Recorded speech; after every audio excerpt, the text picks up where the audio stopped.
Ask the Podcast Coach for November 16th, 2019. Let's get ready to podcast. There it is. It's that fun-filled music that means it's time for Ask the Podcast Coach, where you get your podcast questions answered live. I'm your host, Dave Jackson from the School of Podcasting.com. And speaking of live, if you want to jump in live, simply go to askthepodcastcoach.com/live.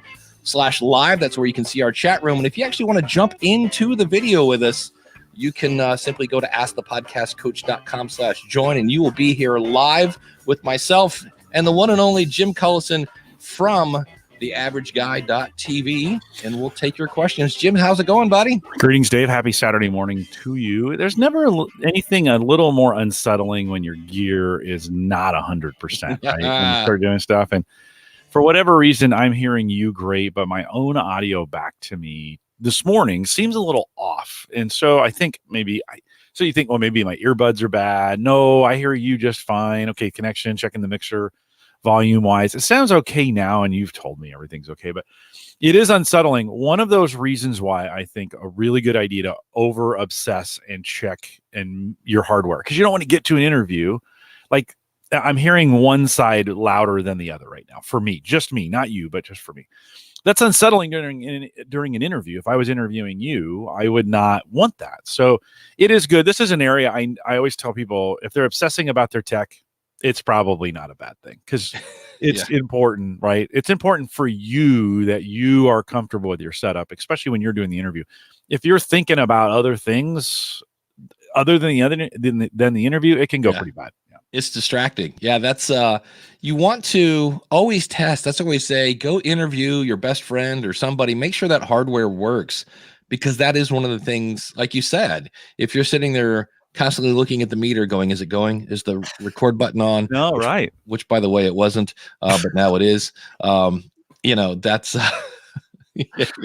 So, you get distracted from it. And I have you in this show. I could literally test all show, and I know you're there to carry it and cover it, and it's gonna be fine. But if you have a new interviewee and you're trying to do it, you've got to really focus on that. So make sure your gear works. I think I'm going to spill some coffee in this mixer by the end of the show.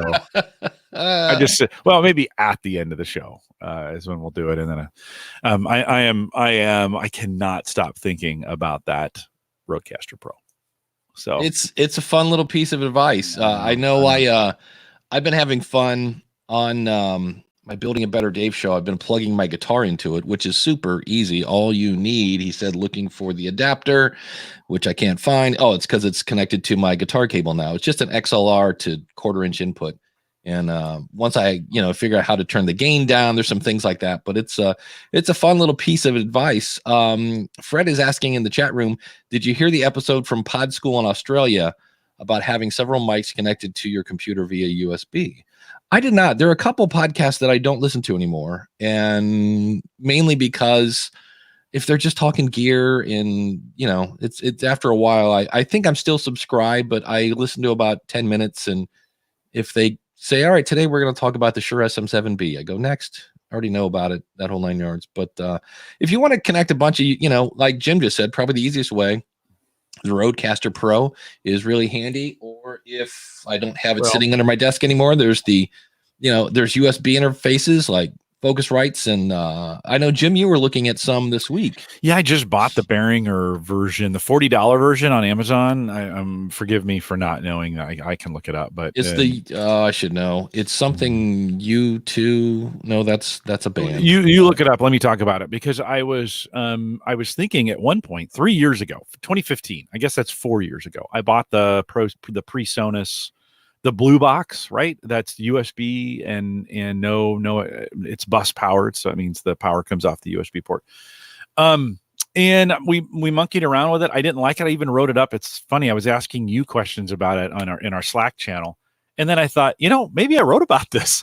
And so I went out and searched my own site. Sure enough, I had written my own thoughts. And so, it helps to go find your own stuff.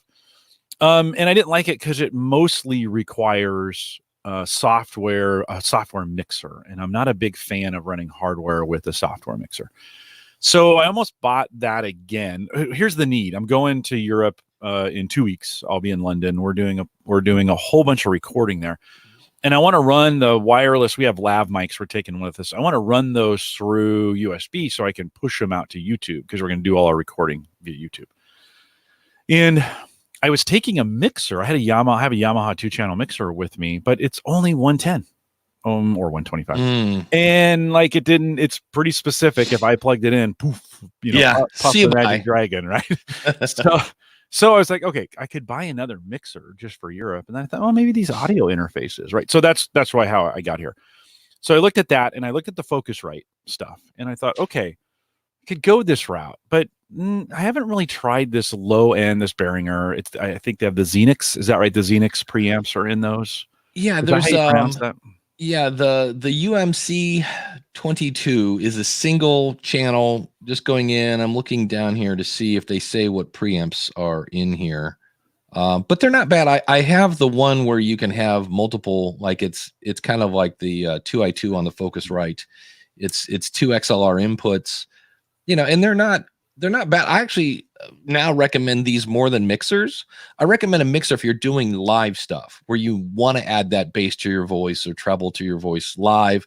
But then depending on what you have, then you have to deal with mix minus, where most of these USB interfaces, the mix minus is kind of built in. Mm-hmm. And as long as you're using a decent microphone, you're going to sound okay. You can always add the bass and treble later and you're good to go. So, and plus, I've seen so many people when you put a mixer in front of them and they see the 24 knobs in front of them and you go, you're only going to use 6 of these. They can't get over the fact that there's 18 sitting there and they're like, but what about these? And so it gets a little crazy. So these are a little less intimidating. Yeah. And it's $40. Actually, I went to Amazon first and they couldn't get it to me until December 15th and the event is December 4th. So it's like, okay, well, that's not going to work, Amazon. So I went over to Sweetwater. And same price, free shipping. They had it to me. I ordered it Wednesday. I had it on Friday. I don't know why I don't check out Sweetwater a little more often. This was a great experience on Sweetwater. So I don't know how do you order from them very often, Dave? Have you? I have never. I'm aware of them. So I got an email. Then I got a text from a person who said, "Hey, we got your order. Thanks for ordering from us." Then he called me and left a voicemail. "Hey, my name's Greg, and I'm here for." I bought a $40 thing. No, same price as Amazon. This guy calls me Greg. I don't know if that's his name, but let's just say it is. And he's like, "If you have any questions, call me. Like, we have experts to help you set this up." It was a $40 piece of equipment, right? Not like I bought a $600 Roadcaster, right? So I didn't, because I was like, I'm okay. But and then he was like, in the text, they were like, "Okay, it's all set. It's actually gone out and you'll get it Friday." And sure enough, Friday it was sitting in my chair at work. And so just a really great, I mean, if Amazon is not your thing or you want to go against the man or whatever you want to do, Sweetwater seems to be or at least I did one purchase there. So let's just be really clear. But great experience. So it came in, unboxed it. I should have done a video. Unboxed it, set it up, plugged everything into it, tested it. It's got 3 knobs on the top to adjust. Very, very simple. It's got like a gain, has like a headphone thing, and something else. And it's USB powered. So I don't have to worry about plugging it into any European power or any of those kinds of things, which reminds me I need to buy some adapters. And then because their plugs are different, right? In the UK. Yeah. And then now you just have to worry about blowing up your Well, I checked everything, right? That's I checked every single power plug or whatever on all my equipment to make sure they're rated both ways. 30 years ago when I lived in Europe, nothing was, you had to have a converter thing, right? To make it work. Today, just about every kind of electronic equipment is rated both. It'll automatically switch itself on the inside. Not everything. My Yamaha mixer, not the case. Yeah, I'm going to say I would still, if it was me, I would bring a double converter. Check. Or double check everything, like your laptops, any of those kinds of equipment. It'll say on the plug if it's rated to go both ways. Yeah. Dan in the chat room says, I had the same experience with Sweetwater when I bought from them a few months ago. Had a great chat with a guy there about my setup and recommendations. I know Danny Osment from, I want to say Green Acres, but that's not it. Emerald something. He's a good guy. Danny Osment. He's the guy that used to he had a studio in Nashville and then started editing for podcasters. And I know he's a big Sweetwater fan. Here's the thing. When it comes down to price, the only way you can differentiate yourself is through service. And I mean, I know I work for Libsyn, and every time we have a meeting, we are always talking about, does that meet the benchmark of world-class customer service? We're always trying to think about what is the next question they're going to ask. Don't just answer this question, but what's the next question that's going to come after that? And can we answer that first? And thank you so much, Kim. Emerald City. I knew it was something. I knew it was Wizard of Oz, kind of green something. Jason says, hey, I blew up a converter in Turkey. There you go. He also blew up as Alexa. Sorry. Yeah. The Alesis, not the other A word. Yeah. In Russia. So there you go. He's on a roll. Yeah, you gotta be careful with those. The plugs, if you look at any plug, it will show you its rating. So it'll tell you if it's the various, there's basically 2 different voltages between the United States and the rest of the world for the most part. And the problem is the rest of the world runs at a little bit higher. Yeah. So you plug anything US that's rated at whatever, the 125, or I think it's 110, 125, then woof, they just fry. You get, and you're using a lav mic? We are. So we're actually using kind of commercial grade lavs that the company bought for another application that they're not being used for. So grab those lavs. We're gonna be doing these Ignite sessions where people talk for 7 minutes, and the slides are moving and you got to keep talking. We did these at Podcast Movement. Anyways, so yeah, we're going lav for those. And then for the podcast, we're doing a live podcast from the Shard Wednesday evening. We'll use handheld mics for those. But it worked out pretty well. Well, this is also, and we're going to keep this in podcasting, although I'm going to take a slight tangent here. You had this great experience ordering something. I ordered something from Amazon, and it would have been free, like the typical Prime, free in 2 days, or I could have it free shipping one day. I just had to go pick it up about 7 minutes from my house. So I'm like, oh, let's do that. I've never done that. So here's what was freaky about it is I go in and it says, hey, your thing is there. It's at the pickup location. So I print out a receipt and I'm expecting to walk in and hand the receipt to somebody and they're going to go get my package. And I walk in and it's like, step 1, do this, step 2, do this step. And I'm like, okay. So I pull up my Amazon app and it basically says, where you at? And I'm like, okay, you can use my location. And it goes, oh, okay, I see where you are. Your package will be available in 1 minute. And I'm like, okay. So I read the wall and it's like, step 2, scan your code. And I'm like, okay. So I click the app and it goes, here's your code. And I walk over, put it on this little red LED scanner and it's like, boop. And it goes, your product will be available in Bay 3. And I'm like, okay, I wonder where Bay 3 is. About that time I hear, and this door opens and there's my thing. And I was like, oh, this is some wicked cool technology that just eliminated about 5 jobs. But now I say that because think about it. Sweetwater knows they're battling against Amazon. So what's the exact opposite of what I just did? Let's just inject people into this. Like there's too many people. What can I do? So it's one of those things where if you're a podcaster and everybody else is doing interview shows and they're interviewing people on fire, maybe it's time to zag, because after a while, there's enough interview shows or inspirational shows or things like that. When I started my tech show, there were thousands of tech shows. Yeah. Everybody was doing a tech show 9 years ago when we started. 9-year anniversary of that coming up here in December. And everybody was doing it. Today, not as many tech shows. So I'm kind of hoping if I stay around a while, I'll be the last one left. Yeah. Here's a great thing. Name redacted for the recording. Says, I do that when I need a high gear purchases from my wife. That's it. Or you're like, I got to get home before she does. That's always fun. I just have it shipped to work. There you go. That's the solution. That's the easiest thing. Just have it shipped to work. 101 Gallup Drive. Yeah. Bandrew is in the chat room. Yay, Bandrew. Sweetwater is nice because I can call and talk directly to someone. That in alone, any company, the fact that you can get somebody on the phone is amazing. So I think so. I mean, I'm still going to shop, but I think if I have a choice between Amazon and Sweetwater, I think I'm going to start going with Sweetwater Well, because if I have problems, I like Bander said, if I have problems, I can call Greg. Like that's an it. old Greg will pick up the phone and be like, "Oh yeah, we got somebody who can help you." Amazon, they're getting a little bit better with that. I mean, I think they figured out too. You can call Amazon. You can't. Takes a little bit of effort to get to somebody, but I've texted them or not texted. I've messaged with them too. Their return system via chat is actually pretty great. They don't ask a lot of questions. They're like, "Here's your label, stick it on there, mail it." Like it's that fast, but. I think I'm going to give Sweetwater a try. Randy used Sweetwater, I think, for when he did his Rodecaster Pro project. Well, he did a thing that was really cool where, what was it? You could buy a Sweetwater gift card. Yeah. Is how you did that. We should also mention, just for the record, we're not getting paid by Sweetwater for this. Yeah, in fact, if I had one problem with Sweetwater, no affiliate program. Like, what's going on over there, guys? Come on. Yeah.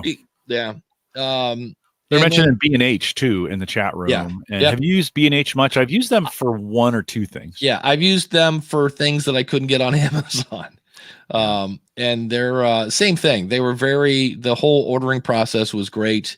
I didn't have anybody call or text me, but I know they're always like, "We're here if you need it." And again, it was the non-robotic, non-form letter. It seemed like a personal kind of mention here. Listen, it's going to make me rethink buying gear and checking a few other places, including B&H and Sweetwater when I do this. It was a really good experience, and Amazon could not have delivered. This is the surprise on this kind of equipment. Amazon could not deliver in the time I needed it, and that's pretty unusual, right? Yeah, usually it is. Usually you think of it and Amazon has it delivered. You're like, maybe if I was thinking about, boom, there it is. And you're like, wait a minute. Yeah. So Ross says, "I don't order gear beyond a certain price point. When it gets pricey, Ross is not going with Amazon." Well, and I don't, it's everybody's preference. Yeah, that's it. I would buy a Rodecaster Pro from Amazon, no problem. Bandrew might have the skinny. Okay. Says they might be rolling out an affiliate program. Nice. Ooh, that would be And then I've never been there, but if you've ever been to the New York City showroom, from what I understand, it's like a Kmart, except it's all just gear from head to toe. So it's crazy. It's kind of like Best Buy used to be before the crash, right? When you could go to Best Buy or any of those, the heyday of the electronic store, the big box electronic store, at least here in the United States. Best Buy. What was the other one? There was USA, Hypercenter for a while, and they were great. Now they're they're like a skeleton, right? You go in there and they're getting they're getting handed to them by Amazon and Sweetwater and such. So, Gary says, "I think the way Rode refers to Amazon and phony gear is odd, though. They're very into authorized deal. I've never heard of this where people are selling. Is it like fake gear on Amazon? Yep. Yeah, that happened. That happened to my wife. She bought some. I wanted some Bluetooth earbuds, and I said, I just did a quick search on it, like this." And I got to a site. I thought she would go do it, and she did the exact link. And that link was they were definitely not what we were looking for. They were cheap, but they were not what we were looking for. They were counterfeit. So you have to be careful. Amazon's watches pretty carefully, but imagine trying to watch a store that has a gazillion things in it. Like, things are going to slip by for sure, right? Yeah. They say that Rode has a notice on their website to be careful. Because I know if you go to schoolofpodcasting.com/Rodecaster, it directs, because they didn't sell on Amazon at all for a long time. And then they finally put it over there. And I was like, well, that's good, because they have a better commission than they do at B&H. So if you get the wrong thing on Amazon, the great news is it's super easy to send stuff back. Like that, nobody's fighting you on that. You call them, they ask you a few questions, you have a label. I mean, it is pretty easy, but I think you have to be careful. I think price compared, if it was, like today, if it was Sweetwater, Amazon, B&H, and Sweetwater they were all, the prices were all very, very close to each other. Yeah, I don't think I have to go Amazon. I had such a great experience with them. So yeah. Well, and it's like you said, if it's how do I stand out in a crowded room? Andrew was saying that one of the other ones was, of course, Circuit City. Circuit City is what I was trying to think of. Yeah, which is now a Harley Davidson. For you, for us, it's a grocery store. Our Circuit Yeah. City is now a grocery store, like an Aldi or something like that. Yeah, I remember in Canton, Ohio, which is about half hour south of me, home of the Football Hall of Fame. They had literally across the street was Best Buy, Circuit City, and you go down like a block and a half, and there was Hyperstore, and then there was another CompUSA. CompUSA. CompUSA was the weirdest one because you would go in and you would say, "Oh, I want that," and they'd go, "Great, we have to get it from the back," and you're like, "Okay." And they're like, "Here's a piece of paper." And you'd like have to then wait. It was like a roach motel. You could get in there. Getting out was like, forget about it. I think they took a warehouse model, which was to show a few things out front and then stock everything in the back. Yes, this is fun. Circuit City is now Planet Fitness in Minnesota. It's a lot of different things now. Yeah, it's always fun. What's the there's a Microcenter too, right? That's more computer stuff, dude, but that is like, there are two places.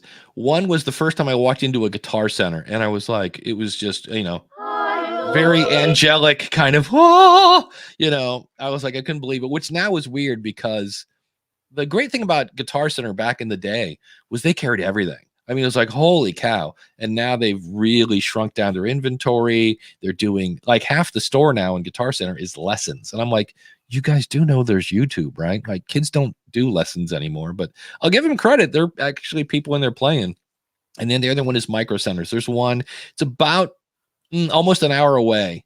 And I will when I bought my, remember you recommended the metal, not a hub. It's a thing with ports on it. Sounds like 3 syllables. I forget. Router? Router, yeah, No. basically. And I drove there to get it because everything else was like ship it. And I'm like, I'll just take a lovely drive to almost. Fry's is the other Jason Bryant. Yeah. Fry's is the other electronics store. Yeah. Yeah. Yeah, those are pretty great. The Microcenter and the Fry's, whenever we get a chance, whenever I'm in a city that has one, we don't have any of those here in Omaha. So it's it's amazing. And it's just because then it becomes too many choices. You're like, okay, I need a line conditioner. And you go into the aisle of line conditioners, like, well, there's this one, that one, or this one has USB. This one does that. This one does your laundry. Yeah. It's just crazy. So we did a meetup in Indianapolis for 6 or 7 years, tech meetup. Every fall we get together, a bunch of us, about 40 guys, and there was a Fry's right across the street from the place we would do the meetup. And so part of the meetup was in mass, all of us just walking over to Fry's. And Fry's was cool enough. At one year they gave us gift packs that had $5 gift cards and a little trinket and some swag. And of course, you get a $5 gift card. You're not from the area. You're thinking, okay, I better use this thing tonight. So you start looking for something to buy, right? And almost all of them, I mean, these are guys, 35, 55 white males with lots of disposable income. They were buying something. So somebody walked out. So good for Fry's for taking care of us with a little $5 gift card. They didn't have to, but they knew we were coming and they did. Well, the other thing too about Microcenter went in there, the guys that are walking around the aisles know their stuff like nobody's business, which kind of reminds me of, I don't know if it's still the case, but I know when Home Depot opened up, they had like, Mr. Green Jeans was in the aisle helping you out in home and garden and all this other, like everybody there knew their stuff. I don't know if that's still the case there, but that was a cool thing. And this again can kind of apply to podcasting. So if you are in a crowded market, this is where we say all the time, when you're little, embrace your smallness and answer every email, reply to every tweet, go out and intermingle with your audience, because the big people, those lovely podcasts with a staff of 18 are probably not doing that. And that's what's going to set you apart and start to build that relationship and that whole 9 yards. So Fred is saying in Phoenix, the Fry's is next to a college for tech. Oh, how awesome is that?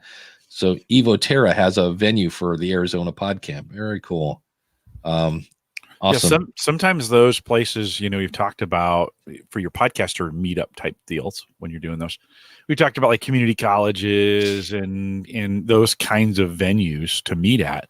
That's another, if you're in a larger city and you got a retail outlet where the genre matches, and it doesn't always have to be tech. Like if your podcast is about, I don't know, I'm on the fly here having a hard time putting these two together, but if you can find something that's close and they've got space around that, they may be willing to host you on that. Maybe a good opportunity to give it a try. You can always ask. I mean, they can just say no, right? One of the things when I was working on my book was kind of like let people say no to you. And that was Joe Salsihigh was working on this tour. He was doing a local tour.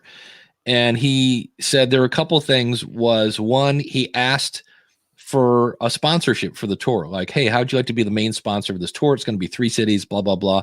And he goes, I picked somebody I already had a relationship with. And then B, knew that if they wanted to be more involved, they could because they'd actually been on a show. And he goes, and then I just picked a price that I thought was pretty high. And I thought, if nothing else, let them say no, and we can go from there. And he said he threw that somewhat higher price at them, and they went, okay. And he was like, oh, I should have asked higher. So, that can backfire on you, by the way. When you go higher price and you insult someone, like you don't, you got to be careful there. But I think the principle is right, and I don't do enough of this. It's just ask. Like they can always say no. Hey, is there a better price on this? Is there a way for me to get a better price on this? How can I be included in that? Hey, would you like to be on my podcast? Some of those kinds of things. Just let them say no. Let them and then move on from there. They can always say no. Yeah. Have you heard about the guy from Wikipedia? I'll put a link here in the chat room. It's interesting. The guy from Wikipedia is launching a Facebook alternative. Oh, so here again, if we talk about zigging and zagging again, is the fact that with Facebook, right, you are the product. And I'm trying, forgive me for 2 seconds. Yeah, no worries. I'm trying to figure out somewhere on a tab somewhere. There it is. I have a Facebook. It's binging my head off. And I'm like, I thought I closed all this stuff. All right. Meanwhile, back at the ranch, except now I can't find you. Jim, where did you go? Okay. I'm here. That'll be edit point 1. He said, putting in a marker, but I'm like, I've muted everything there is to mute. And all of a sudden I hear bing. And I'm like, oh, that's Facebook. There's Facebook somewhere is open. But anyway, so Facebook, if you think about it, speaking of Facebook, you go there, it's free.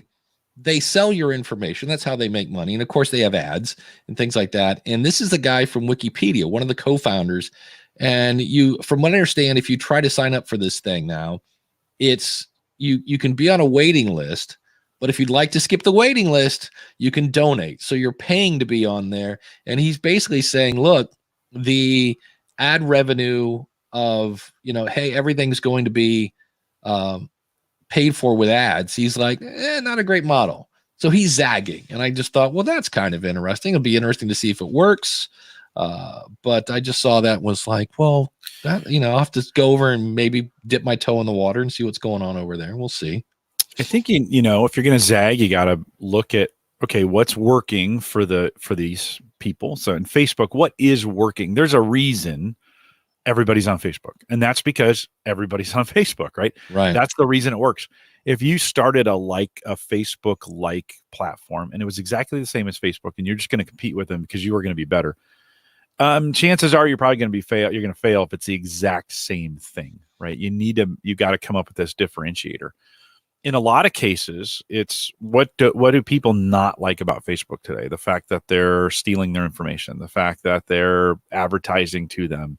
There's the truth in the truth in their, in the data they're putting out there and the headlines and the hacking and all those things. So you got to come up with a super secure, super private, super right. You got to change that to make it work. I think the same is true in your podcast, right?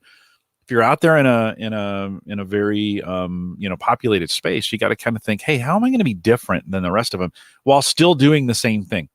Dave, let me ask you this question. Joe Rogan, right now, probably the most popular, don't you think, podcaster?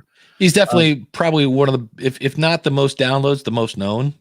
Yeah. Yeah. Joe breaks conventional wisdom. He's not necessarily super prepared all the time. He has long format shows.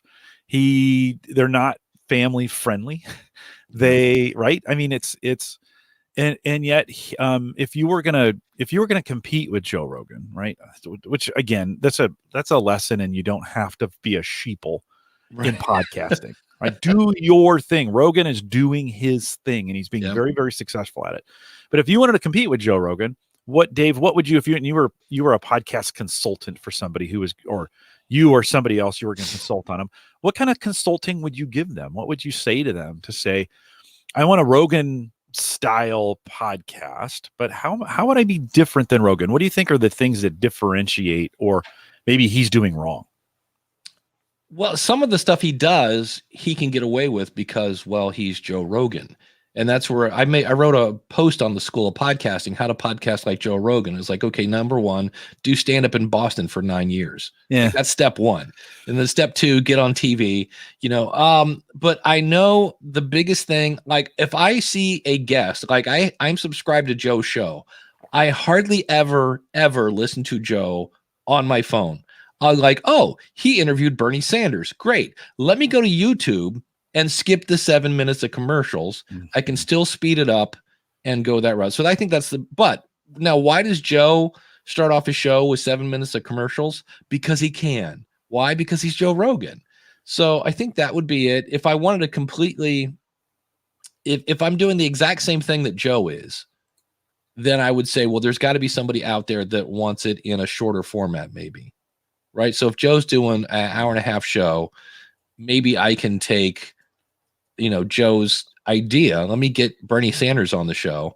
Let's show Bernie being human and giving us really good stuff. But let's figure out what are the 4 questions I really need to ask Bernie instead of giving us 10 questions. Let's take those top 4 and boil it down.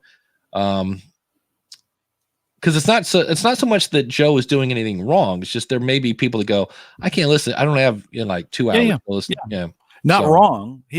Joe's being Joe. He's found his thing, and then it's so good. You can determine that, but the numbers say it's so good. People adapt to him rather than him adapting to people. And so, I think the advice I'd give is just continue to be you. And you may not be as popular as Joe Rogan. You just may not have the personality or the right breaks, or like you said, the right history or the right pedigree, right? All those things have to come together. Rogan has been crushing it in other places for years. So if you've never done any media and you come to a podcast and you're like, I'm expecting tens of thousands of listeners. Okay. You got an uphill battle to climb. You got some work to do. And just think about the fact that, let's say I have no idea. I'm sure now he can probably fill a couple thousand people in a venue when he does his comedy. But let's say 10 years ago, he was doing smaller comedy clubs, 100, 200 people maybe. What if 3 times a week, you could tell a group of 200 people, a group of different people, 3 times a week, hey, by the way, I do a podcast. Check it out on my website, joerogan.com or whatever it is. That's going to also grow your audience over time. And that's where I see so many people get hung up on stats and, Chartable and all this other stuff. And I'm like, and it just sounds, the questions I get sometimes are like, look, I want to know, can you tell me on this episode how many downloads I got in Kazakhstan? And I'm like, I just want to go, why? It's 6. You got 6. Now what? I'm dying to know why they needed to know that, because it is super specific. And literally, it just sounds like they've spent their whole day trying to figure this out. And I'm like, okay, well, my goal again is to help them. So I do my best. I'm like, well, from what I saw, 10 were in Russia, 6 were in Kazakhstan, and here you go. Hope that helps. But I just go, if you could take the time you're spent, like we're talking earlier about focusing on hardware and all, and like, go hang out with your audience. That's what Joe does, but he's doing it on a stage. So It's always interview. Yeah. Well, just be you, I think, is the thing. And that's it. And go with it from there. You may not be wildly popular, by the way. That's just maybe a thing. You just may not be in the right place at the right time, doing the right things. You got to keep working it. Well, and exactly, you have to be you. And I'm taking this class on YouTube, and part of it was people got to review your channel and you got to review theirs. And they said, look, if you're going to take part of this class, it's optional. But if you're going to take part of this class, we expect you to give honest, good feedback. And if you see something wrong, like, this is what you need to fix. So if you don't want to participate, if you're not willing to get constructive feedback, then don't join. And if you do join, we expect you to point this out. And the one person I was watching, and it's just because they were new, I swear, is when the thing came on and they're looking in the camera, it would be like me talking now, like I'm almost reading something, and there was almost no tone of voice. It wasn't like beyond borderline where I'm talking like this, but you could just tell they were freaking out because the red light was on. And what was weird is then they did another one where it was like Feedback Friday, and they'd fire it up, and she was like, hey, welcome so much to Feedback Friday, blah, blah. And all of a sudden she was relaxed and she was talking to one person. She wasn't reading a script. I don't know if she was or not, but I was like, man, these are so much better because you're being, like you said, she's being you. Mm-hmm. And for her, it wasn't like an official video. This was just her talking to the camera, answering her questions, and it's laid back. And I was like, do more of those, or treat your videos, the official videos, like those, because I said, I can't take your voice. I go, you sound like, somebody has a gun to your head off camera that I can't see, that if you say the wrong word, they're going to like blow out your brain. So yeah. Well, it's finding that persona of you too, by the way. It doesn't have to be exactly you, but the persona, because I know a lot of folks very, very shy, and then they get behind the microphone and this extrovert comes out, but it only comes out while they're on the microphone. Well, that's your persona, right? And if you can maintain that, if that's consistent, run with it. You don't have to be the exact same on camera or on mic that you are in real life. You can be different, but if it's working, go with it. Yeah, I hope Bandrew is still around. Randy says, but does Joe toss boxes? No, but Podcastage does. So today we'll be reviewing Kleenex. It's great. But here's the thing. He, on his last video, he had evil elf Bandrew like pop up from somewhere and start pelting like review Bandrew with bean bags. I about fell off my treadmill. I was laughing so hard because it was so like, what? And all of a sudden he's just, here comes little evil Bandrew. Just like, and all she's like, and I'm like, first of all, and then you're like, I'm trying to figure like, how do you hit yourself in the face with, like, when you're how do you have somebody off camera hit you in the face? I'm like, it was just so, and I was just, nice. For me, that was a great example of A, Bandrew being Bandrew, and then B, it's that you never know what you're going to get factor. And he doesn't do a lot of that, but he does every now and then. He'll throw something in the video that you're like, wait, what? So that's always kind of, if you can mix those in every now and then. I know for me, I think I'm at episode 698. I have no idea what I'm going to do for 700, and I'm pretty sure I'm not going to do anything. I'm just going to go, hey, thanks for 700 episodes, and just go that route. But I used to like completely break my format and do all sorts of wacky stuff. And I looked at like what I've done the last couple of years and was like, you know what? I think I'll just go, hey, thanks for 700 episodes. Keep listening and let's move on. I swear to God, you're in a time warp sometimes, because I feel like I've been listening to School of Podcasting since maybe like 200, but I don't know if it has been that long. I mean, I think I remember, when was Pinky and the Wiz? That was 400. Okay. So, and that seemed like I'd been listening to you for a while at 400, and all of a sudden you're at 700 and you're like, holy crap. Are you in a time? Like it goes quick. We've been doing this a while. That's one of those kinds of deals. I think, Dave, for you too, there's a lot of podcasts about podcasting that have popped up that got real popular for a while. I think it's kind of leveled out at this point. I haven't seen. Oh, it's not. Is it still growing? It's still really? Every now and then I'll turn and I'm like, really? Yeah. There's Buzzsprout just came out with a couple. Yeah. So about the time you think, that's enough of those, slowing down, maybe not. What episode do you think we're on? What do you think we're recording? We're getting close to 300. I think we're 2 270 or 280. You look at you, 273 Okay. as we record this. Anything we talk about today, you will find at askthepodcastcoach.com/273. So yeah, by the way, we talk about that about every 3 months. So I try to think back, okay, what did we say last time? It was 60s. And yeah, so it doesn't matter on this show, but I think, again, Dave, you continue to be out there, continue to provide weekly content, continue to just be faithful to that. How many of those have we seen start? And hey, no judgment on this. Right. If you don't want to continue, it's fine. But how many of those have we seen they start and they get a year or two or maybe 3 in, and then it's like, this is hard, and they quit, and you're still there. So I think that's another area. If you think about growing your listeners, don't quit. That's it. Stay around. Quit. Yeah. And there will come a time when you'll go, this isn't as easy as I thought it was going to. Because I actually helped somebody this week that was starting a podcast about podcasting, and they thought changing their feed would give them more SEO. And I was like, no, not at all. And I'm like, and it's not ratings and reviews. I go, it's downloads and subscribers. Because again, Apple search, Spotify search is horrendous. It's bad.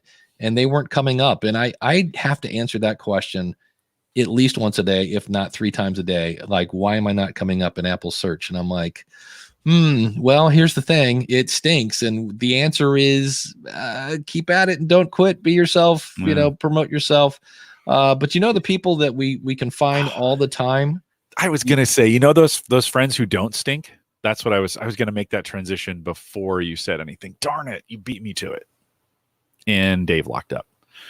So while Dave is figuring out, he must have clicked the button that caused something to happen. We'll see if Dave, can you guys in the chat room, can you guys still hear me? I'm assuming it's just Dave that locked up. Give you guys a second to get that done. If I could do the awesome subscriber bit, I would, but Dave controls this way. He has all the mechanisms for the awesome subscribers. So yeah, he's locked up as well. Just me. You guys can hear me. Okay. Well, we'll continue on, see if we can get Dave back in the channel and edit point for sure. And while we're waiting on Dave, what I want to hear from you guys, let me know, where are you at in your podcasting numbers? So to put the podcast name and what episode number you're at in the chat room while Dave is. Do you see yourself? Back. I'm now, and I'm going to remove the other me from. There we go. No, I was covering. I'm having to try again. We'll see if this does. I will know not to do this. Well, it's funny. I was going to make that transition that you were making to our awesome subscribers, and you beat me to it. While you're doing that, wow, I'm having the audience. Ooh, that's kind of cool. That's psychedelic. I asked the audience if they would put their current podcast name and the number they're at in the chat room while we are going through this. You can read those too if you want, Dave. I was going to say, I'm going to try one more time. And there we go. Now, what did I do? Okay, whatever. So yeah, we're talking about our awesome supporters at askthepodcastcoach.com/awesome. Keep in mind, the Teacher's Pet is now open. This is where you can get 1 hour of consulting with me. Only allow one person to do this. And so if that's you, go over to askthepodcastcoach.com/awesome and you can sign up. Our $20 supporters, thank you so much to Jim Harold from the one and only Podlords. I love that. Really good interviews. He's it's funny because when Jim first started off, not that he was bad, but number one, Jim, I love you. Jim asked everybody, do you think the little guy's going to get squeezed out? Do you think that's really what it should have been the name of the show. And he's kind of like, now he's kind of found his own. He's getting into it. And I'm really enjoying the interviews over there. Greg over at debtshepherd.com. If you're looking to boost your financial wellness in 2020, Greg would be a great guy to go listen to. Glenn the Geek Hebert over at Horse Radio Network. If you want to learn about cleaning your horse's sheath, say that 3 times fast. Excuse me? I'll explain that in a minute. Josh Rivers over at podcastingexperiments.com. Max Trescott up in the air at aviationnewstalk.com. Shane at spybrary.com. Carrie Bond at keywestperspective.com. That is a podcast about the island life, as you might imagine, in Key West. Carl White also doing a local podcast, Life in the Carolinas podcast.com. Kim Craggy at toastmasters101.net. So if you want to get your speak on, check it out again, toastmasters101.net. And Jay Cleveland Payne has updated his website. Find him over at morebettermedia.com. He's helping a whole bunch of people make shows. And if you'd like to be an awesome supporter, go over to askthepodcastcoach.com/awesome.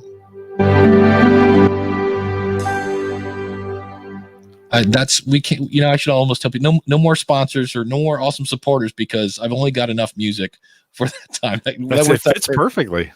It's like it fits in there perfectly. Yeah. So what were we talking about? So anyway, we have people in the chat room, 240, 38, 191, 545, but that's part of my previous question. Jason has like 8 million. Jason just celebrated, I think, 11 years. Jason Bryant, Matt Talk Online. So he has had like 8 million shows because he has a bazillion shows and that whole 9 yards. So interesting that most of those were over 100. So our listeners, unscientific. This was an unscientific survey, since I have the Gallup shirt on today. Unscientific survey we just did. This doesn't mean anything, but it was interesting. There was just one. Kim said Toastmaster 101 is at 38 this season. I'm assuming, Kim, you mean you've done 38, or it's just 38 this year. But most of those are above 100, and I think that says something about the listener here in the longevity of it. We just started as kind of goofing around, you and me, that now is 273 shows of doing this almost every week. Not as consistent as School of Podcasting, Dave. You do that like freaking clockwork. I do not. There's nothing. It's like, I had my appendix removed and I produced a podcast. Well, what I started doing based on listener feedback, in fact, I just did 2 of them this week, was I started doing more interviews. That was one thing that kind of came up. People are like, I really like your interviews. And I'm like, you don't like me? But no, that's fine. But that's fine. It breaks it up a little bit. It breaks it up. It's not the same old, here's Dave going to talk about something and blah, blah, blah. And then, Kim says if you count all of her closed podcasts, I'm close to 100. So, and then Fred is celebrating 14 years. Fred, of course, does podcastreporter.com. He's at episode 229. And there's yet another old school podcast about podcasting that Fred covers all sorts of different areas of stuff that I'm like he just talked about some new, what do you call it? Network kind of things. It's a portal of, podcasts that are all banding together to get exposure. So like a network. Yeah. And he actually had a pod faded show, Struggling Entrepreneur. Oh, by the way, Fred, I got your email. We'll just do this right here on the air. If you know who your guest or who your host is, if you have a host that you want to use, let me know. And I will actually probably do that later on tonight. Fred needs a new migrating. Yeah. Fred needs a new, he had Struggling Entrepreneur and he did that for many, many moons. And he's kind of bringing back a different slant on the entrepreneur. And he's like, hey, I need a podcast website set up. And I'm like, okay. So I haven't said okay. So Fred, I'm saying okay. I just haven't emailed him back to say, who's your host? How are we doing that? Where are we doing it? That whole 9 yards. So, nice.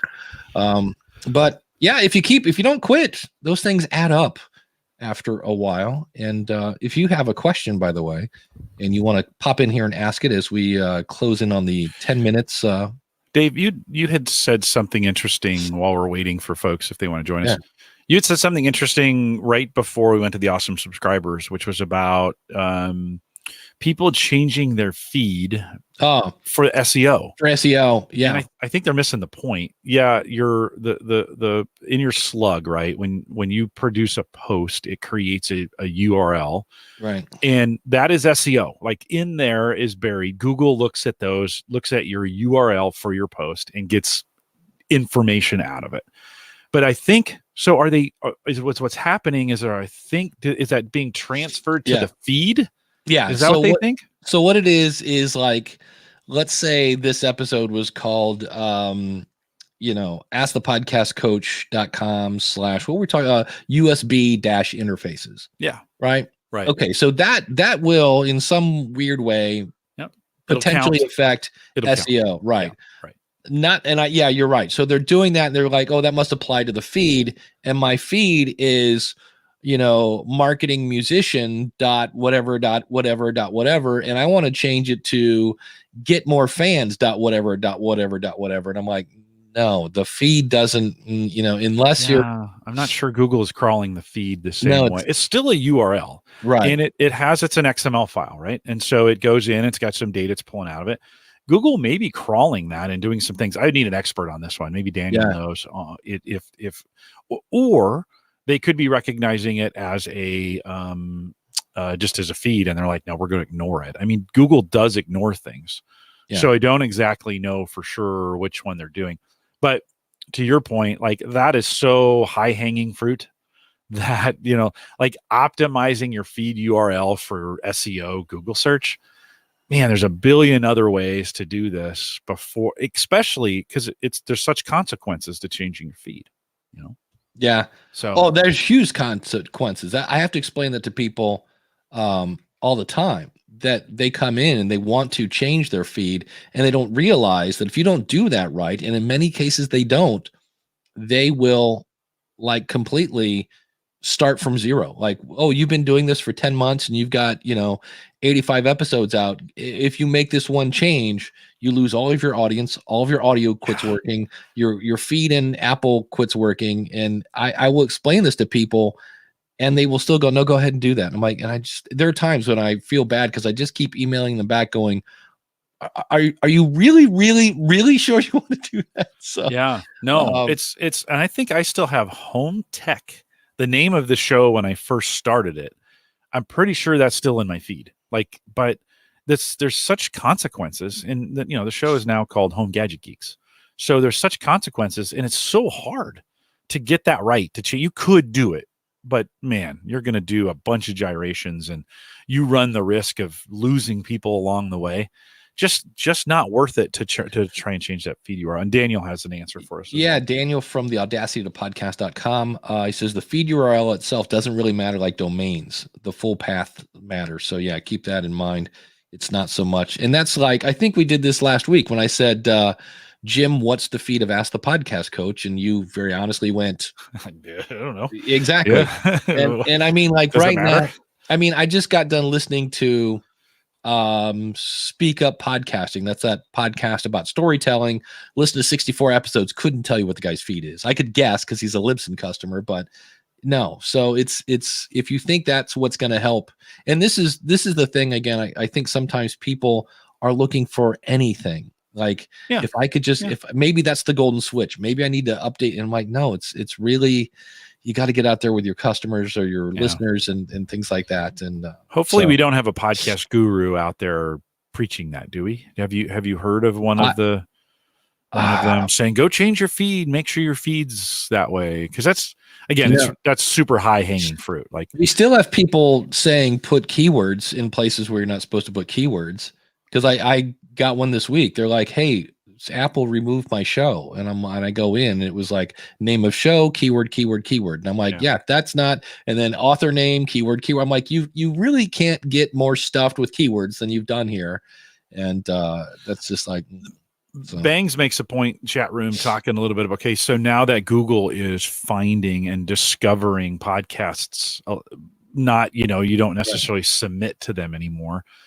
How are they handling that feed URL? And is it making a difference, at least in their podcasts offering that they're doing? Is that making a difference in discoverability? I would think they're going into the feed, finding the name of the show and indexing that. Yeah. I don't know. I don't know what they're doing. I would know, I would not index, if it were me and I were indexing a search, I would not index it off of the title in the feed because URLs are awful. They're terrible. I mean, they're not meant for that. We never started, when Vint Cerf was building the internet, he had no idea things would become the way they are and we would do the things we were doing inside URLs. And so, they're not designed for that. I would think, I don't know, like I said, I don't know for sure, but I think Google would be like, okay, I'm going to go into the XML file and I'm going to find the name of the podcast and index that. Wouldn't you think? Now, I don't know for sure, but I would think that would be the case.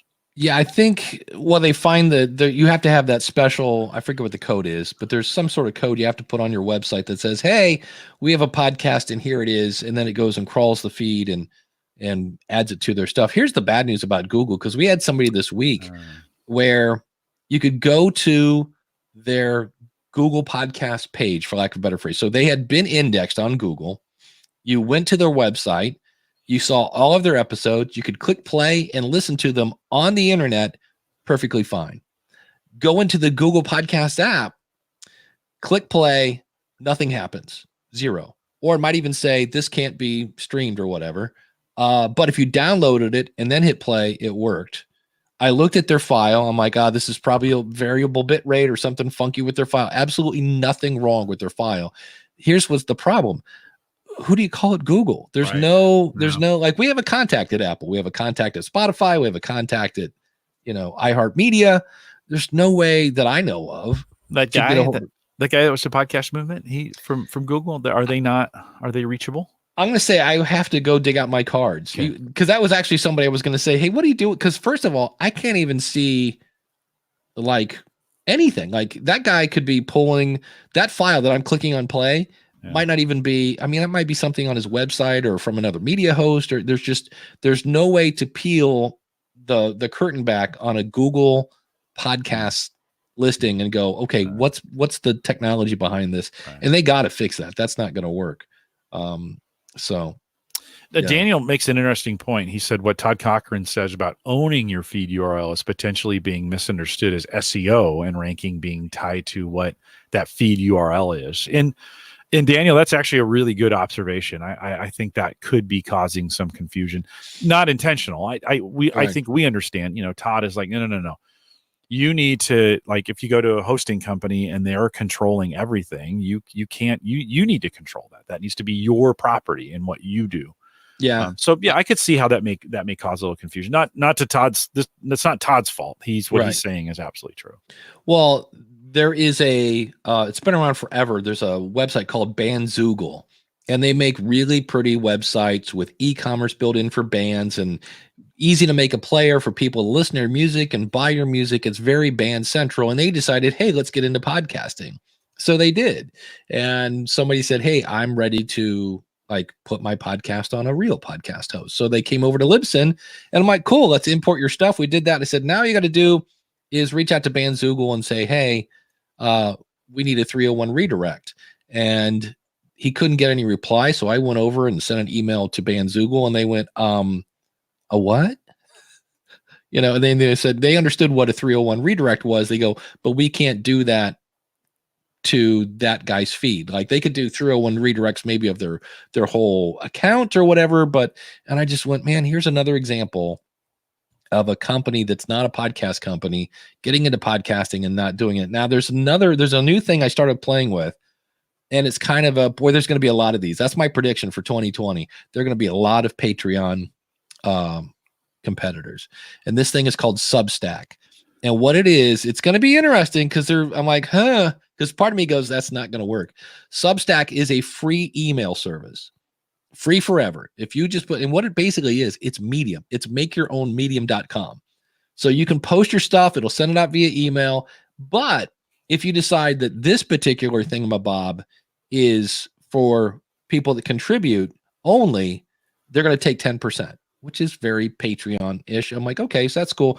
So what did they decide to do? Hey, we're going to dip our toe into podcasting. And I'm like, all right, let's nip this in the bud. So I emailed them, and this guy, because I signed up, I'm like, let's kick the tires on this. And the CEO or somebody was like, hey, I'm Harold from such and such, thanks so much. And I said, hey, I see you guys are getting into podcasting. Do you guys do 301 redirects? I said, because if you don't, you need to.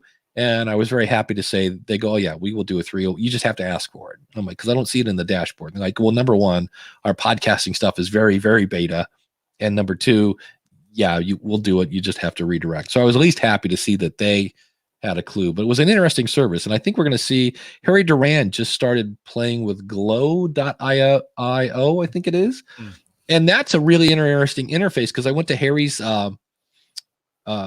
whatever episode. You click on a button and it's like, hey, I would like to do such and such. You click on it, a thing comes up, you put in your credit card, and then presto. So it's right from within your app. I didn't actually finish it, but I believe they're the ones that will do the you can listen to this bonus content on whatever app you want. So Bang says Subscribe Star is another one that's going to be a competitor of Patreon. And then Daniel says about Todd has hinted that the feed's domain may matter. Yeah, but he's too cryptic, and I'm wondering if his bias toward owning your feed is affecting his interpretation. Well, we should should just ask him. We know Todd. We should just ask him. Hey, what's your what do you think about this? But he has a point, because there are people. So what happens with the guy from Bandzoogle? What does he do? Well, you put out an episode that says, hey, if you've enjoyed listening to this content, well, first of all, you go over to Apple and you switch your feed. And then you put out one episode that only goes to Bandzoogle, and you say, hey, if you've really enjoyed getting this content, thank you so much. I'm so happy that you're enjoying it, but I've changed some things on the back end. And if you want to continue to get this great content, and I would love to have you, simply, and this sounds funny, just unsubscribe from the app you're in and then resubscribe. But I don't know what that's going to do on Podchaser. Like, you'd almost want to like change an Apple, wait 48 hours, and then hope that has changed in all the other apps. So I always tell people, plan on losing about 40% of your audience. 30 to 40% of your audience isn't going to get the message that you moved or whatever. So it's just a crappy. That's why I get upset and mad when I see companies do this, because it's like, you shouldn't even got into podcasting and that whole 9 yards. Dave, what do we got coming up in the post show here? What do you think? It is time for post show. Holy cow. Time flies, doesn't it? We're going to talk a little bit about Apple's has put out an email. That's actually what I had to talk about today. We just kind of went off and like, that's the way. Sorry, I took it down the hardware path. Yeah. After you said you didn't want to talk about hardware, I took it down. No, that was great. I loved it. Yeah, Daniel says Podchaser. Are we going to talk about We could. I just interviewed the guy from Podchaser for a future episode of the School of Podcasting. But we could talk about Apple's they have some new things. We're definitely going to talk about hosts and guests. I mentioned that, but we need to talk about that again. And we might hint why Apple stats are different than, what you have in your boy, my mouth is just not working today. That's okay. But so we'll talk about, and of course we'll talk about whatever you want, but definitely the new email came out from Apple. And also, if you're not getting the emails from Apple, thanks to Steve Stewart, stevestewart.me, he solved the mystery. Why am I not getting those notifications from Apple? And we'll talk about that. Yeah, because I want to know that first thing, because I didn't get the email. So let's talk about that first thing. I have not got it yet. Jim, what's coming up on theaverageguy.tv? Yeah, actually the next 2 weeks, we're this week and next, a bunch on Microsoft. So if you're in that space, that's our space. We've done that a lot, but 2 Microsoft experts over the last 2 weeks, or last week and this week, coming up. So theaverageguy.tv. And on the School of Podcasting, I'm interviewing Heather Osgood, who is an ad agency for podcasters. So we talk about setting the expectations of a podcaster, setting the expectations of an advertiser, what people are charging, what to expect, where's that whole industry going, and that'll be on this week's episode of the School of Podcasting. So hang around, and we'll do another half hour of post show. Thanks again to all of our awesome supporters at askthepodcastcoach.com/awesome. Stick around.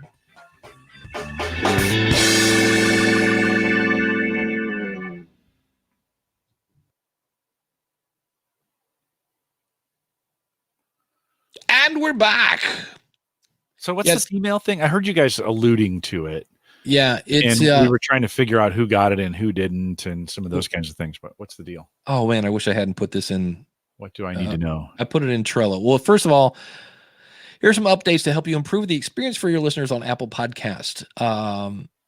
You can now hide shows while being reviewed for approval.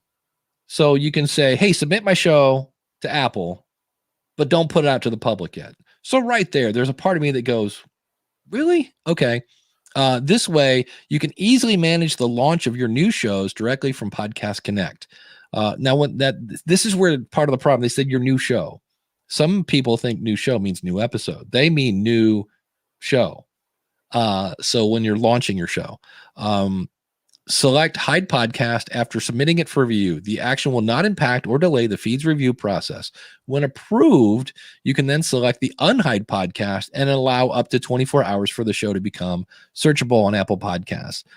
What we don't know is, what does that do for the Overcasts in the Himalayas and all the other places that pull from Apple's back end? That's going to be interesting. Learn more about planning and promoting your show on new shows on podcast marketing best practices, which was a link in the email. We've updated the then they get into this whole thing. Updates to host and guest image specifications. And what drives me nuts about this particular section is they sent it to everyone. And I'm going to say 98% of podcasters don't have this feature. And so what's great about it, they say we've updated the aspect ratio of images of hosts and guests displayed on show and episode pages. Review the updated requirements below. It's a 3 to 4 aspect ratio, size 1080 pixels wide by 1440, because why would we want to have anything that we've used in the past? PNG or JPEG. Here's what's I thought. Fit the entire face of the person within the image. Do not crop the face, ears, or chin. Leave padding between edge of the image and the face. Subject should face and look into the camera. Use simple, non-distracting backgrounds. Avoid typography and logos. Avoid other faces in the image background, so no photo bombing. If your show page displays a host and guest section and you'd like to update or add images, please contact us. Photo submissions for podcast guests must also include a signed photo release for multiple images. Consider including them in a compressed folder or an external link to a file sharing service. As a reminder, finally, now that they've done all this, this enhancement is only available for select top shows in English. More podcasts will be added over time. So in other words, you don't have this, average podcast person. Please review and accept the latest terms of service in Podcast Connect for your show to be eligible for these features. I don't remember ever having to update my terms of services, and I go into Podcast Connect about every 2 months. But anyway, then the big thing that we should all know, if you plan to release new shows on Apple Podcasts in November or December, be aware of the following periods of delayed submission activity, and that is November 22nd to December 2nd. So pretty much the last half of November, nobody's going to be home at Apple. And remember, come December 2nd, they're going to have a ton. I don't know how many days that is. What is that? 9, 10, 11. 11 days. And I think they're getting like 1,000, maybe, at least, let's say 500 shows a day that need approved, one would think. So that's 4,000 podcasts waiting to be approved. So come December 3rd, they're going to have a couple thousand to get through just to get caught up. Then December 23rd through January 2nd, they're also going to be not home. So you're going to have, you're basically, if you want your show available in 2020, you better get it now. Like, just put it up there. Shows submitting during these windows may not be available within our regular time frame, which is typically, they say here, time frame of 5 business days. That's interesting. I've never seen that in print. Plan accordingly and submit any new shows with this in mind. So that's what's going on. So my whole thing is, what have I missed in the chat room? I've been reading that. Let's see. Yeah. So the fun, I don't know. For me, I think the whole thing of getting approved and then having this big launch, like, you have to unhide it and then wait 24 hours. And I'm like, I don't know. To me, when I hear the word podcast launch, there's just a part of me that goes, I'm just like, not that it's wrong. Always do whatever you can. It just puts so much emphasis on that. But, so I forgot the biggest part. Let me go back to that. If you're not getting those things, thanks to stevestewart.me, and let me put this in the chat room, appleid.apple.com. And what that does is that's where you log into Apple, and there is a spot there that you probably did what I did, which was, hey, I don't need Apple updates. I think it's the top option. And you can then, when you put that in theory, because I haven't been getting them at all. And I asked a couple people, and they're like, yeah, it went to my email that's in the owner. But what I'm still thinking about here is I still think it's going to go to the email in my Apple ID, which is an old Hotmail account because it's from forever ago. So I want to look into, how do I update my Apple ID to not be like Hotmail? Like, geez Louise. So it's interesting. Wow. There's a lot there. Yeah, it is. It's a ton. So, I get the whole podcast launch. I can see people maybe now hiding their podcast on accident. That could be a problem. It's been there. I mean, you've been able to hide your show for a long time. That's nothing new. But what I do like about this, I don't like the whole host and pages, because that just sounds getting a written. I don't know about you. I don't have time to get a written approval for somebody's face that's just their face with no background. I mean, like, if you think about it, the headshot I use, I'm not directly facing the camera. It's kind of a side view of me a little bit. I'm like, that wouldn't work. It just sounds like, I don't know. There's a part of me that wants to go, oh, Apple, you're so focused on making things pretty instead of making things functional at some times. I don't know. I was kind of like, all right, well, on one hand, I'm excited because they're updating settings in Podcast Connect. I get the feeling that there are going to be more things coming in Podcast Connect, which makes, not to poke the bear, but the whole Anchor thing, where if you are not careful, and if you let Anchor submit shows for you, then you're going to lose that access to. Yeah. Now they have, I think on Anchor's website, they put a thing on how to get your Apple ID back now that we accidentally took it. Oops, sorry about that. Yeah, I guess Randy says maybe you record it and get a video consent, but that's not what they asked for. They want written consent. And that's where it's like, it just sounds. Yeah, Randy says facial recognition needs it to be clean. Yeah, it could be fun. So, and here's the fun thing. Daniel says, I have those items unchecked in his Apple ID, but he still receives the podcast updates. I don't know. It's weird because mine weren't. My top one especially. So, and then Daniel says 10,000 podcast, 10,200. Wow. Adding less. So that's 2,000 and 2,000 have been removed, but they're adding 10,000 in the last 7 days. So 10.2 divided by 7 is 1,457,000 podcasts a day. That's a lot. So when they're gone for 5 days, they're going to come back to a lot. 7,000 podcasts to approve. So it's going to be fun, to say the least. And the fun thing is, we know this because we live in the bubble that is podcasts about podcasting. But now Joe the farmer is going to show up and go, what do you mean I can't get my show listed? Like, nope, sorry. So yeah, people just going to have to wait. Like it is what it is, right? Yeah.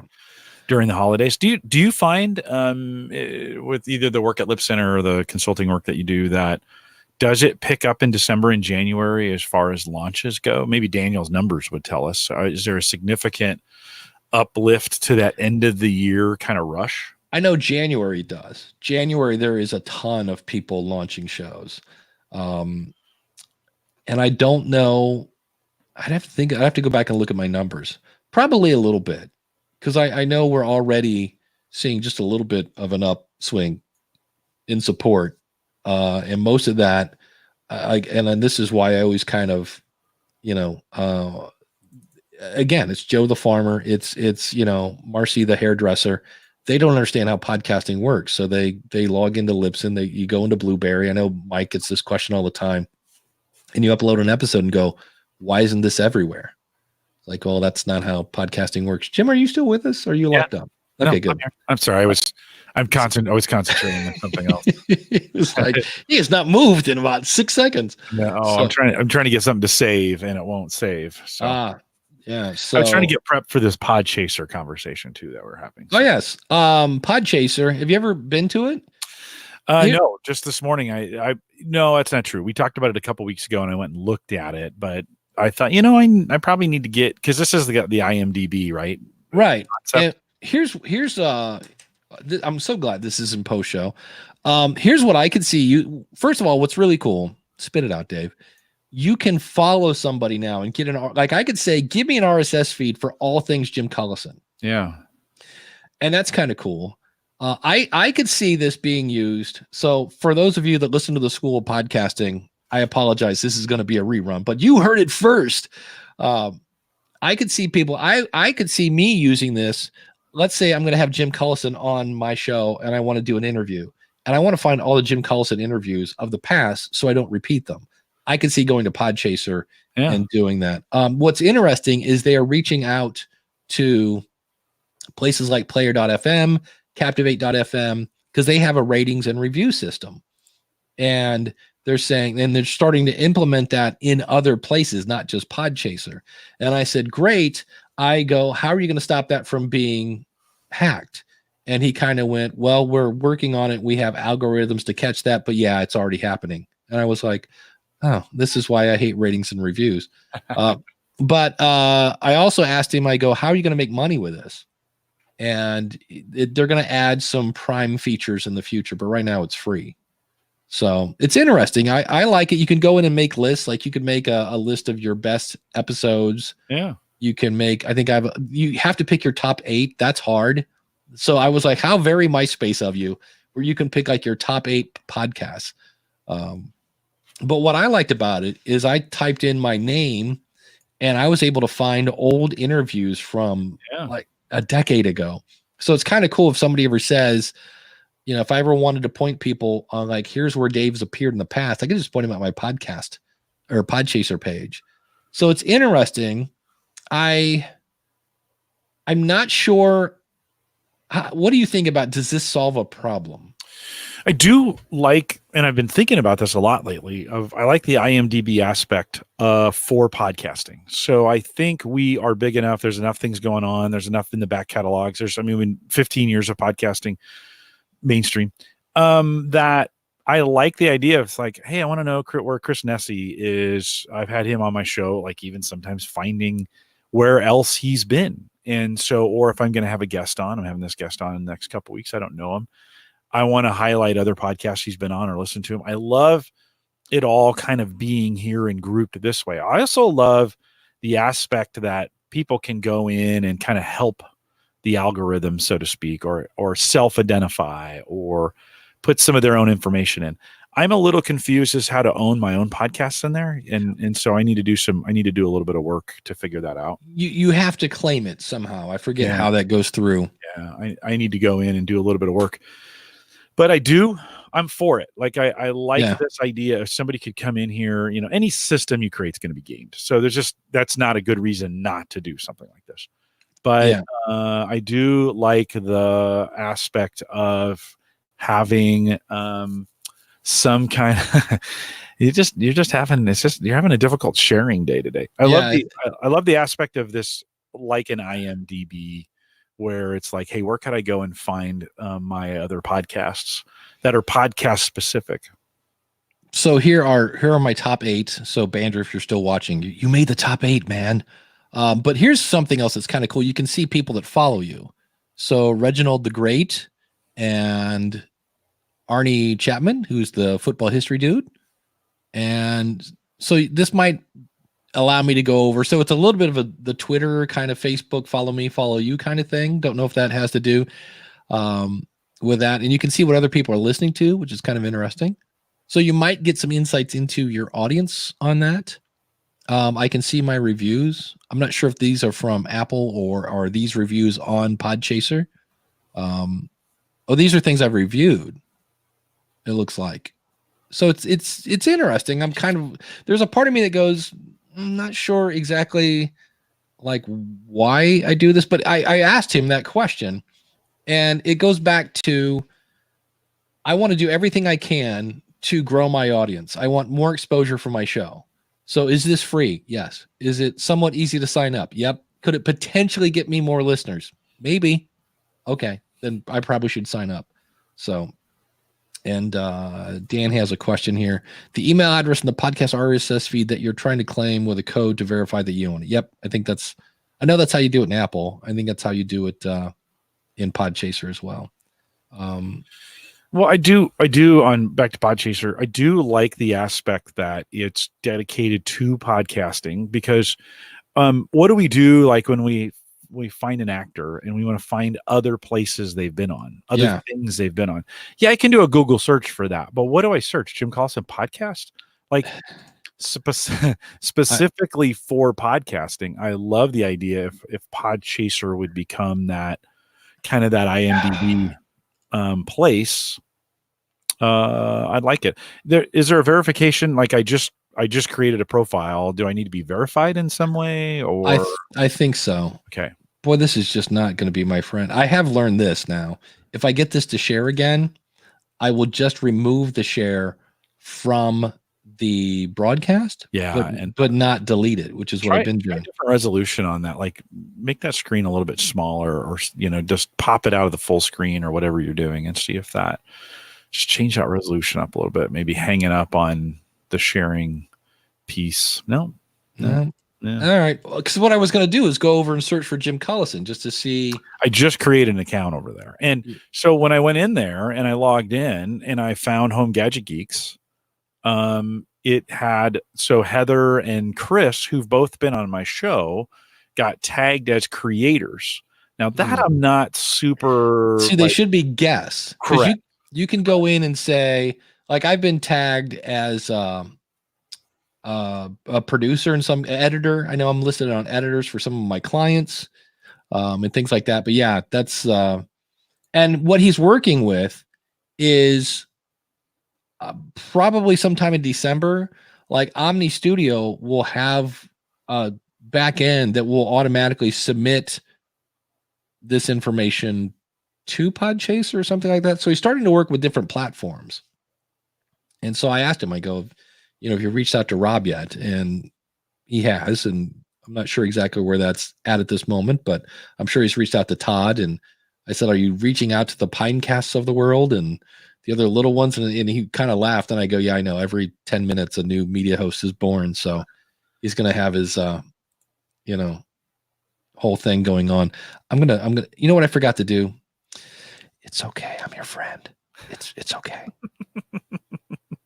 Oh, I see. If you pet your computer and talk to it nicely, maybe it'll. No, it's okay. No. Yeah. So, but anyway, so here I will just do this. If I type in Jim Collison on Podlords episode 13, Jim Collison on Work Your Strength, Jim Collison on Tuning the Radio Dials TAO 14 thematics. Yep, that's an old strength related podcast. So that's what I say. A lot of these, you're on episode 107 of the Podcast Engineering School. I just claimed, like I went in, it was like, hey, is this you? And then so I went in and claimed, like, yeah, that's me. That's those are all me. Yeah, and it says view all episode results. So if I do that, it's thinking about it. And you're on Ask the Podcast Coach. You were on Podcast Junkies. You're on Podcasting for Radio Dummies. It's pretty cool that way. Yeah, no, and I think because it's specific to podcasting, it's really, really powerful in being able to, again, what we do this around movies is, I love this. The more I think about this, the more I like this concept. You were on Wynn's Women of Wisdom? I was on Wynn's show. She interviewed me for something, way back. I can't remember the title, but apparently, yes, I was. Yeah. So we might have talked about strengths in that episode. So that's pretty cool. So I get it. It's just I'm worried about how do these guys stay in business?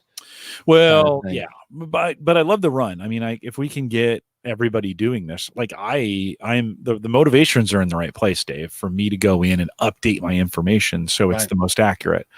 And even add if their algorithm did not pick it up, because it picked up many things for me.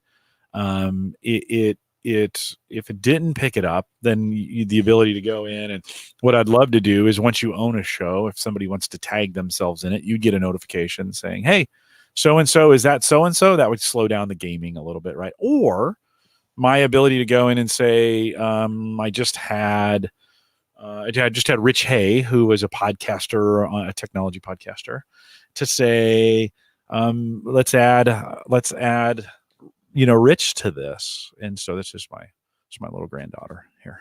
That's awesome. She's coming in. Can you say hi, Charlie? No, she's gonna be quiet. That's adorable. That's a good picture right there. They came over for lunch, so we've got a few more minutes of post show here. But how are you? Doing good. Do you want to be a podcaster when you grow up? Yeah. Yeah. You want to be a podcaster when you grow up? No. Okay.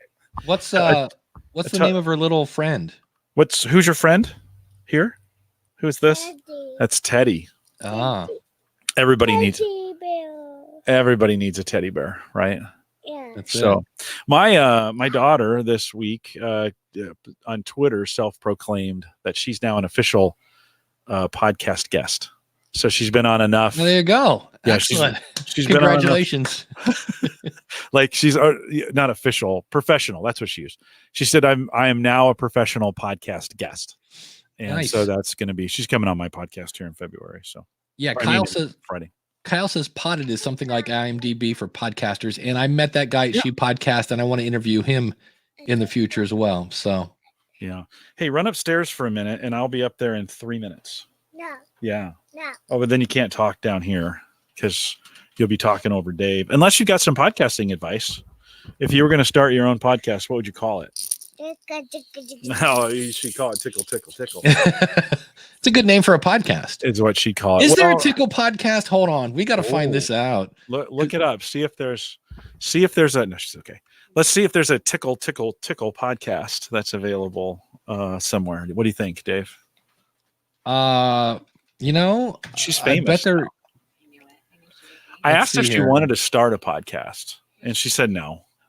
But then she started. Well, it's a little bit, but I think she'd be pretty good at it. I think because weren't you the star of something this week at school? Did you have? Zoe! Yeah. So I see episodes. Ladybug Tickle Day. Oh, Ladybug Tickle Day. Tickle Me Elmo. Tickle Me Elmo is a podcast. But I don't see any actual shows about tickling, and that I am surprised. And could be pretty creepy if it was. Yeah, I was going to say that's where I really expected. I'm like, do we really want to do this in front of the granddaughter? I'm like, this could not be. I probably shouldn't do that.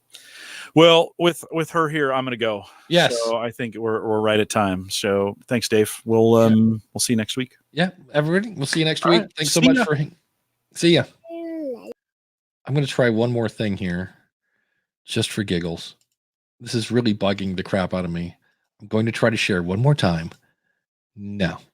And if you have epileptic seizures, I'm sorry. That's beyond annoying. And I rebooted before we started. So let's see here. We have one other question here. Someone entered the live chat of my show and posted a question. So I read the question, displayed it on the screen. Only then I noticed the nickname of the guy was very offensive. Yeah, that's always fun. When you're like, okay, next question from, wants to know what's the best media host from, Big Hairy Balls. You're like, oops, sorry, didn't mean to do that. Yeah. So that could be fun. And I know Bangs is talking about Google. I listened to Bandry's show about that. And I guess here's the thing. Am I worried about censorship in YouTube? Yeah. Do I care about it? No. Do I think it's bad for humanity in general? Yeah. I think it's Big Brother is just closing in and nobody's paying attention. Do I think people care about it though? A few people, not a ton. And I'm very afraid when they go, oh, by the way, we'll take away your Gmail account. That's when I'm like, better start using that Dave at schoolofpodcasting.com thing again. So how would I launch a fiction podcast? The same way I would launch any other podcast.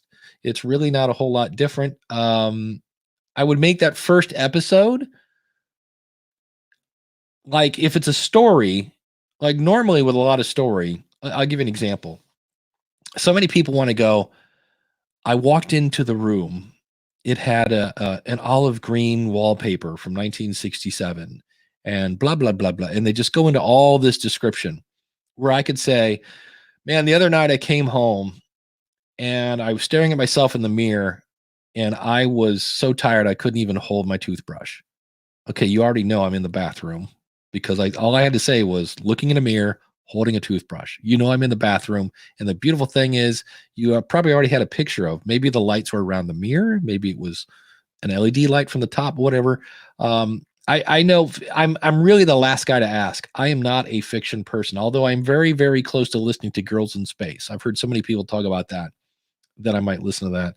But, it's kind of the same thing. Who is your audience? First of all, why are you doing this? Who is your audience? What do they want to hear? And then give them what they want to hear. And in your case, if you have a story to tell, then tell your story. Realize that some people are going to like it and some people are not.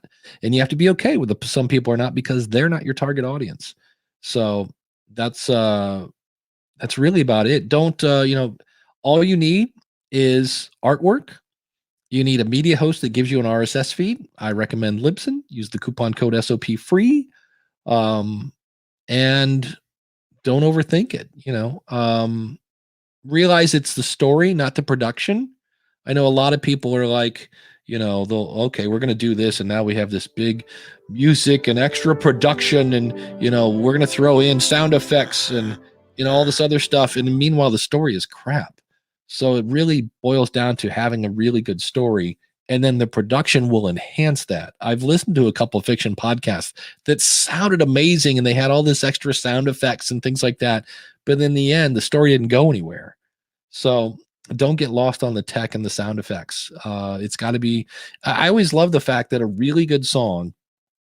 It doesn't matter if it's got a 30-piece orchestra on it. Let me give an example of a big song that. Okay, let's take "Goodbye Norma Jean" by whatever that song, "Candle in the Wind" by Elton John. Right, everybody heard that with the Australian Symphonic Orchestra when that song became a big hit the second time. But I'm pretty sure somebody could sit down with a single guitar or a single piano and do that song, and it would still move people, because the story in that song, or that song, resonates with people, and it's not the big orchestra that makes that song. That's icing on the cake. I think every good song should be able to be played on a guitar or a piano. There's a great example by the Foo Fighters. There's a song called "Everlong," and it's the Foo Fighters, lots of drums and kind of stuff. Dave Grohl, the lead singer of the Foo Fighters, did that on an acoustic guitar, and it just took off because it gives the song a whole different kind of shape. But it's, a good song is a good song. It doesn't matter if it's on an acoustic guitar or a big orchestra. And I think a good story is a good story, whether you're reading it in your head, which sometimes the theater of the mind, again, that's really the key. You have to trigger the theater of the mind. And so it doesn't matter if it's, this big elaborate production. If the story is good, the story is good. So I see here you say, I wonder if the streamer can be sued for provoking the chat. Don't know, Bangs. You need to, those, you should send those to Bandrew. Bandrew has a question and answer thing, and those would be great questions for Bandrew, because he's much more tuned into the YouTube world than I am. So thanks everybody for sticking around. We will see you next week again, 10:30 Eastern Standard Time. If you have any other questions, you can email me, dave@schoolofpodcasting.com, not my Gmail account, because I might not have that in the future, but dave@schoolofpodcasting.com, and enjoy the rest of your weekend. Yeah, that's it, Tina. I need to stop overthinking it. Yep. Because you're not entertaining anybody with your story on your hard drive. I'll give you one example, then I really am going to have to leave. I have a guy right now that is kind of in your boat. They really just can't quite record on that first episode. My background's in music. And when I was, a teenager and I was in a band, first you had to fire up your chops enough. Did you have enough chops to be in a band? And so so that was step one. But once you got a band together, you had to figure out, how are we going to start the song? How are we going to stop the song? And then you would do the song. But even with that, you wanted to keep practicing it, because you wanted to know that song so good that if somebody came up and spilled a beer on you, you could keep playing or whatever. And it sounded good. The band started to gel a little bit. And so I say that because you might record an episode and not release it. Go, you know what? I'm going to press record on this, but I'm not going to release it. I just want to make sure I know how to record. I'm going to practice recording an episode, but it's not going to go out to anybody, and then record it. And you might listen to it later and go, you know what? There are songs that they've released, like the finished product was the demo version. Like they went in the big fancy studio and spent gazillions of dollars, and they went, you know what? The energy on the demo was better. Let's just use the demo. So record a couple episodes and just say, I'm never going to release this. Just take all the pressure off, because I've done that in the studio. I remember once we were practicing. There was a thing where they would basically hit record. I would play a guitar solo, and then they would hit stop. And I said, okay, great. I said, let's just do a couple for practice. So they hit play on it. And I was like, and they got done. And I was like, man, I wish I would have had you hit record on that. I go, I really like that. And the guy goes, oh, I did. But in my head, I didn't think the record light was on. He told me he wasn't recording it. And because of that, there was no pressure and I was loose. And so just tell yourself, I'm going to record something just to make sure and, make sure this equipment works, make sure the recording levels are okay, but I'm not going to release it. That'll take the pressure off you and get you going. So, all right. Yeah, that's it. Always be recording. So, all right, y'all, have a good weekend, and we'll talk at you later. If you're on the East Coast, stay warm and wash your hands a lot to avoid being sick. There you go. Take care, everybody.